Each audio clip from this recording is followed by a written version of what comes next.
Bom, e sobre essa questão de conflitos, né, entre vizinhos, eu converso aqui no estúdio com o presidente da Comissão de Direito Imobiliário e Urbanístico da OAB Goiás, o Diego Martins Silva do Amaral. E olha só, se você tem alguma dúvida, aproveita, manda pra gente, estou com um especialista aqui no estúdio, anote aí o nosso WhatsApp, é o 996311006. Participe, que a gente está aguardando a sua participação. Bem-vindo, boa tarde, doutor Diego. Boa tarde, Michele, boa tarde a todos os ouvintes do jornal. Aproveitando a deixa da última entrevistada, tem uma diferença realmente de questão de liberdade de casa para apartamento? Quem está em casa sempre tem mais liberdade? Na verdade, o direito de propriedade, o direito de vizinhança, ele cabe tanto nos condomínios quanto nas casas. Mas é claro que essa liberdade é um pouquinho maior, tendo em vista que muitas vezes em casa você tem um vizinho que fica mais longe de você.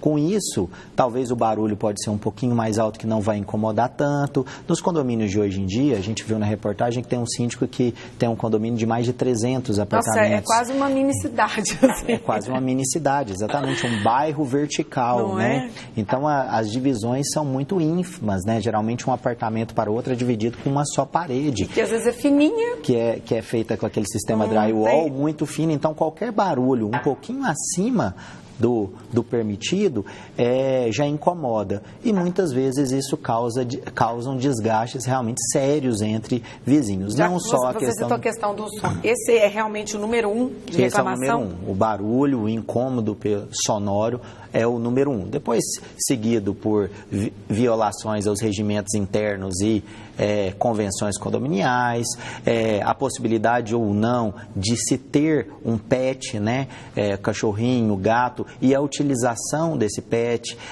Muitas vezes o condomínio estabelece regras para essa utilização que não são seguidas pelos donos desses animais, e isso gera problema. Essas regras, elas são definidas por cada condomínio? Por exemplo, tem um prédio que pode falar, não é para ter bicho aqui, e aí a pessoa não tem direito mesmo. Poxa, você compra lá, né, um apartamento e tudo, enfim. Quando você comprou, não tinha regra nenhuma. Você, por exemplo, tem um bicho, você já está programado. Como é que faz com essa situação? A legislação civil como um todo regula de forma básica, né, todas as relações com direito de propriedade, a propriedade é inviolável, direito de vizinhança. Agora, as normas de cada condomínio são estabelecidas pela convenção e regimento internos do próprio condomínio.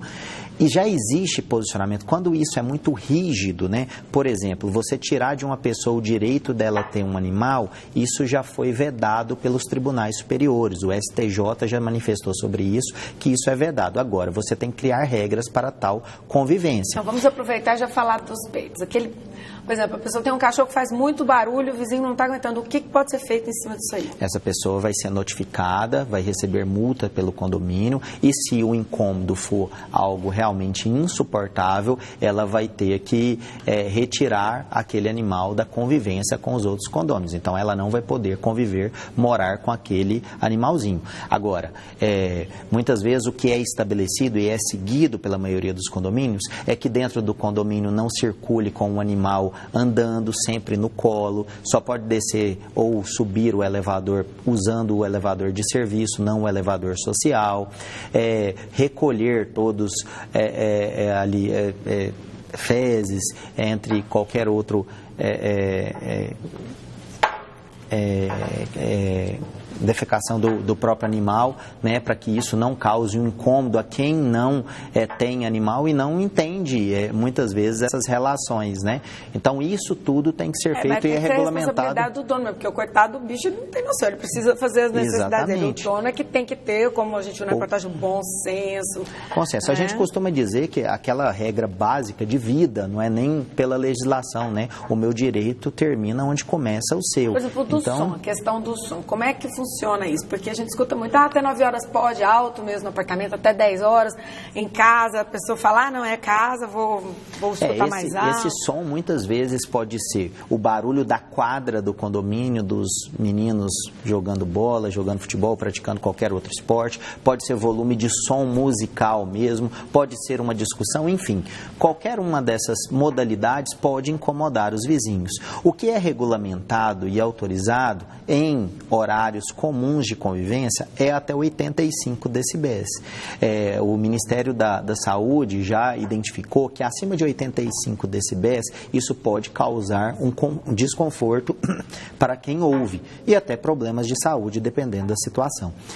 Isso é considerado crime ambiental. Por isso a discussão, quando alguém tem problemas dessa natureza, a reclamação se dá junto à AMA, porque é a AMA que tem condições suficientes para fazer essa medição do volume daquele barulho. Tá certo. E tem as pessoas entram muito na justiça para pedir indenização por essas questões aí de vizinhança, doutor? Muitas vezes as ações são de obrigação de fazer, ou seja, né, se é algo que é insustentável para retirar aquele animal do condomínio e o condomínio tem força para isso, muitas vezes para, ou de repente, esse animal usar uma focinheira, algum equipamento que diminua a sua... o barulho que ele faz ou algo nesse sentido, em relação aos barulhos também, com a obrigação de fazer. Não sendo suficiente essa obrigação de fazer, cabe sim indenização a todos aqueles que sofreram com esses transtornos. E vamos falar de transtornos aqui, eu vou te interromper só um minutinho para a gente poder aproveitar umas participações. Importante é isso. Olha só, vamos lá. A Daiane está dizendo o seguinte, que está assistindo o jornal, está interessada no assunto e quer saber como agir quando os vizinhos... olha o seguinte, tem uma amiga que o pai está quase infartando, o vizinho fica com som muito alto o dia todo e à noite também. Na prática, o que ela pode fazer? Chamar a AMA?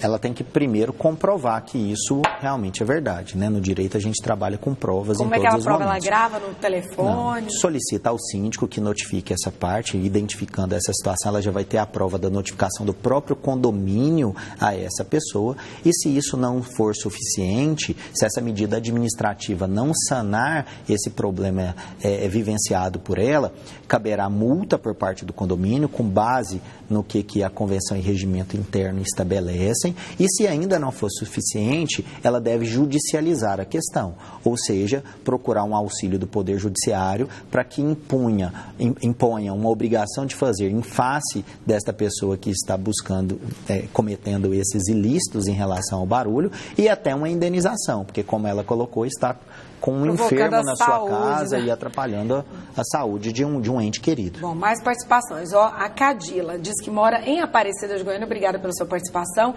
Ela diz o seguinte: moro num apartamento há 7 meses e nunca tomei conhecimento das normas internas do condomínio. Sempre que preciso saber de algo, tenho que perguntar aos porteiros. As normas internas devem ser colocadas num mural ou entregue aos moradores? O condomínio deve dar conhecimento, mas a legislação não estabelece como deve ser feita essa forma de conhecimento. Muitas vezes os condomínios enviam via e-mail, deixam uma via na própria portaria para que o morador possa tirar cópia quando quiser. O ideal é que se tire cópias e forneça uma cópia para cada morador, para que ele saiba as regras daquele condomínio. O que pode, o que não pode. O regimento e a convenção são as legislações daquele condomínio. E uma vez infringidas, cabe penalidade. Tá certo. O Arlen fez a mesma pergunta relacionada ao som, está respondida então. Arlen, a Eliana está querendo saber o seguinte: quantos cachorros eu posso ter em um apartamento? A legislação não estabelece qual que é o limite. Agora, a convenção pode estabelecer. Ela pode estabelecer essa situação. Na verdade, em relação aos animais, aos pets, e aí eu não vou tratar exclusivamente em relação a cachorro, as grandes dificuldades são barulho excessivo cometido por esse animal, odor. Por exemplo, quando o animal invade, se tratando de casa, por exemplo, tem muito isso, né? Às vezes o cachorro, o gato, o vizinho vive lá na sua área, no seu quintal. Como que você lida com isso? Não está dentro do sistema de condomínio, mas ali eu tenho o direito de vizinhança, o direito de propriedade. A minha propriedade é inviolável perante a Constituição. Cabe a quem teve a sua residência invadida notificar a outra parte, informando o que aconteceu, estabelecendo que isso não possa mais acontecer, não venha mais acontecer, sob pena daquele outrem responder pelas medidas judiciais cabíveis. Ou seja, não é o animal que vai responder, obviamente é o seu dono que é responsável por qualquer ato desse animal. Se ele mordeu alguém, se ele invadiu uma casa, quem é dono do pet tem que estar vigilante o tempo inteiro para que ele não incomode um outro em que não está acostumado com aquele tipo de convivência. Uma outra situação, a pessoa vive com a porta do apartamento aberta, porque tem gente que tem aquele hábito de casa, muda para o apartamento e continua com o hábito, né? Deixa a porta aberta e utiliza aquele hall que é ali para uma muitas vezes como uma área, como uma parte do seu imóvel. O que se pode fazer diante disso? Mais uma vez, são iniciar pelas medidas administrativas, e se essas medidas administrativas não forem suficientes, judicializar a questão. A área de hall, a área de portaria, a área de quadra, a área de academia, são áreas, sim, vinculadas aos apartamentos, mas o que a gente chama de área comum, onde todo mundo utiliza como circulação, como para a prática de esportes, para a realização de uma festa dentro do salão de festas, mas aquilo ali é momentâneo, aquilo não pode se permanecer vinculado a um apartamento. Eu entendi muito bem sua pergunta, como algumas pessoas realmente fazem, às vezes até utilizam, colocando ali, realizando construções, aproveitando uma parte que é do condomínio. O condomínio automaticamente notifica se a pessoa não retirar a construção ou não parar de utilizar a área comum como se fosse sua, caberá uma ação movida pelo próprio condomínio em relação ao morador ou de um vizinho em relação ao morador. Se o incômodo for individual, isso poderá partir do próprio vizinho. Uma outra questão que também costuma dar confusão é aquela questão de, eu quero colocar uma janela no meu imóvel, eu abrir, quero fazer uma abertura para ventilar, dar mais luz. O que as regras dizem com relação a isso? Geralmente, regras padrões, né, até para a gente veicular. Porque dá confusão, dá sempre de janela. Eu quero botar um janelão na minha cozinha, mas aí o outro fala, mas você está quase entrando na minha casa, você está vendo tudo dentro da minha casa agora. A Constituição estabelece a inviolabilidade, né? A propriedade é inviolável perante o que a lei estabelece.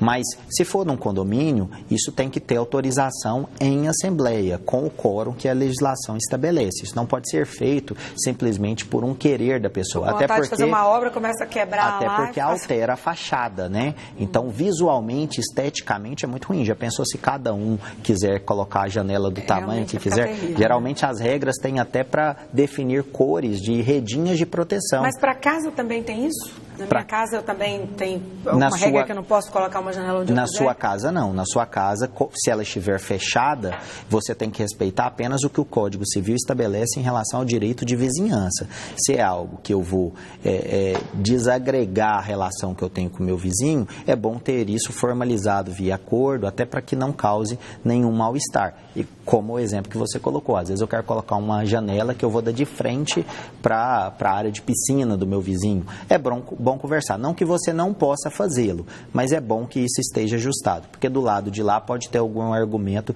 de inviolabilidade daquela propriedade. Ainda falando, por exemplo, de exemplos de casa, por exemplo, responsabilidade de muro. Sim. Dos dois?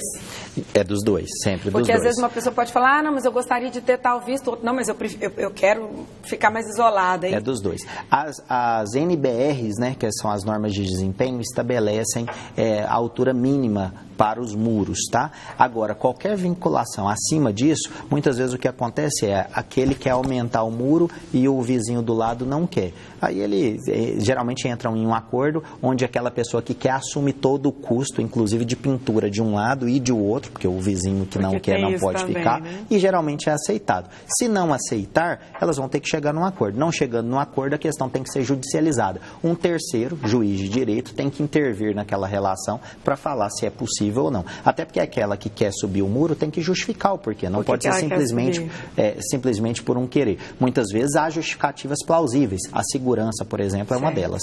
Agora, por exemplo, uma árvore. Isso é uma questão que, inclusive, aconteceu na casa da minha avó há muitos anos. Tinha uma goiabeira bem no rumo, onde seria o muro. Sim. E aí acontece também aquela questão dos frutos. Uhum. Às vezes a raiz está num terreno, o fruto cai no outro. O que é de quem? O que se pode fazer? Eu posso cortar a árvore que está no meio do muro entre a minha casa e outra que eu não quero? Como é que é? Há pouco tempo teve um problema aqui em Goiânia, na Grande Goiânia, de uma casa que criava-se, o exemplo é o mesmo, galinhas, e a galinha pulou para o vizinho matou a galinha e se alimentou dela. O outro vizinho foi cobrar isso. Realmente, os frutos são daquele onde a árvore ou os animais estavam fixos, né? No caso dos animais, há uma locomoção, mas os frutos são daquela árvore, do local onde a árvore estava plantada. Se ela cai em outro lugar, cabe àquele que detém a árvore, de repente, colocar uma tela tela de proteção, organizar para que isso não aconteça. Mas aquele vizinho que teve o fruto caído na sua residência não pode usufruir dele, não pode pegar e se alimentar, porque é pertencente a outra pessoa. Então tá, vou fazer uma última, que a gente tem muitas participações chegando, mas vamos lá, para a gente poder encerrar. A pessoa não se identificou, mas vamos lá, o síndico pode interferir nos visitantes, nos nossos apartamentos? Depende, a pergunta ficou um pouco genérica, mas... por exemplo, síndico interferir em questão de quem você vai receber no seu apartamento, né? Dentro do apartamento, ali você está falando da propriedade privada, né? Não é área comum. Então, se eu quero ali receber 10, 15, 20 pessoas, não tem problema nenhum. Se o meu apartamento couber esse tanto de pessoa, cabe a mim recebê-lo. Agora só eu tenho que cumprir um adendo, as então. regras. Por exemplo, se você estiver, sei lá, comercializando alguma coisa no seu apartamento, e começar a ter um certo fluxo maior de visitantes, ele pode fazer algum tipo de interferência ou a regra é a mesma? Ele pode interferir para que você não comercialize ali, já que se trata de um ambiente residencial. Tá? Eu não posso simplesmente... Porque, você vê, são casos de família, casos de vizinhança, tem de tudo, né? Se eu não posso transformar a minha propriedade residencial em uma propriedade comercial. Mas se você está fazendo só festinha particular na sua casa, está entrando gente demais, o síndico, ninguém pode falar Não pode interferir. O que eu tenho que respeitar são as regras do próprio condomínio em relação a barulho, em relação ao incômodo aos vizinhos, em relação aos animais, sem problema algum. Agora, questão comercial, ele poderá sim interferir, porque isso impactará ali naquela relação, naquela convivência com os demais vizinhos, né? E mais uma. Quem está fumando, por exemplo, no corredor, no hall ali, tem alguma regra já específica ou também vai do condomínio? Na verdade, o condomínio pode ratificar essa regra, mas já existe legislação municipal, inclusive, que proíbe fumar, né, utilizar o cigarro em locais fechados, né? Se a pessoa quer utilizar dentro do seu apartamento, ninguém pode interferir, porque está dentro do seu apartamento, mas dentro do hall, dentro do elevador, totalmente, permanentemente proibido a fumaça nesses locais.